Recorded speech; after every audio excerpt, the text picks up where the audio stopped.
We do not agree with this decision, and respectfully, we will be appealing it. Last week, Federal Court of Canada Justice Richard Mosley may have saved the country. Mosley is the judge who ruled that the Liberals' invocation of the Emergencies Act against the Freedom Convoy in February of 2022 was unconstitutional, and it was. The government can't just decide on its own that it needs to use the biggest hammer in the federal arsenal on ordinary citizens. And that's basically what Mosley's decision has made more difficult next time. And that's what saved us. Now, Mosley said there was a lot going on in the convoy that was illegal. You can't trespass. You can't impede the traffic. You can't keep people from operating their businesses or going to their employment. And all of that was being made much more difficult by the convoy. You can't have excess noise. And they sat there for 3 weeks honking their horns.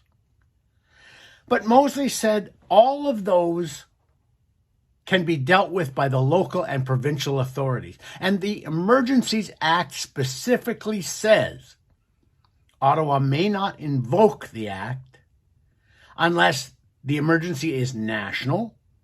Mosley said this wasn't. It was only in 3 locations. It was at the Ambassador Bridge between Windsor and Detroit. It was at the Coots border crossing in Alberta. And it was mostly in downtown Ottawa. So it wasn't a national emergency. And even if it is a national emergency, the Emergencies Act is only justified when there is no other law that can be used to deal with the threat.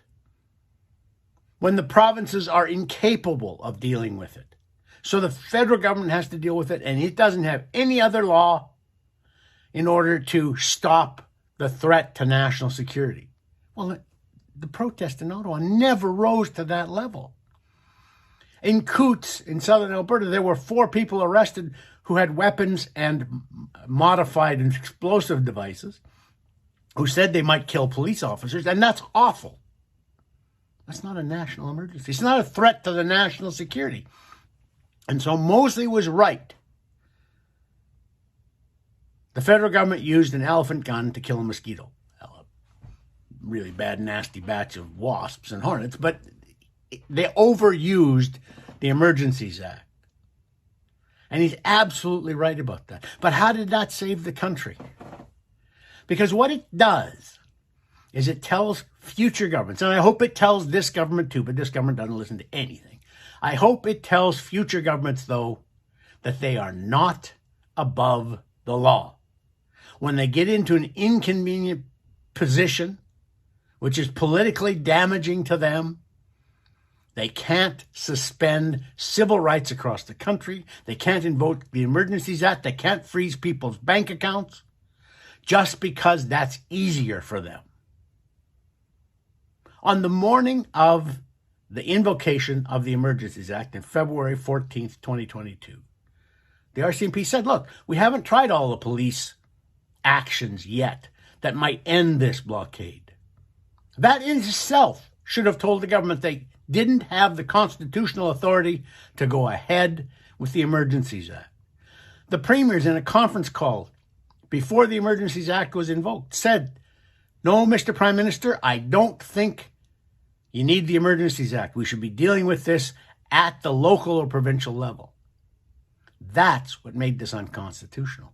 But that's also what is undermining people's faith in institutions, is that the federal government, this particular federal government, when it doesn't get its way, likes to use very arbitrary means against the people who oppose it. And that's what Justice Richard Mosley saved us from. For Post Media, I'm Lorne Gunter.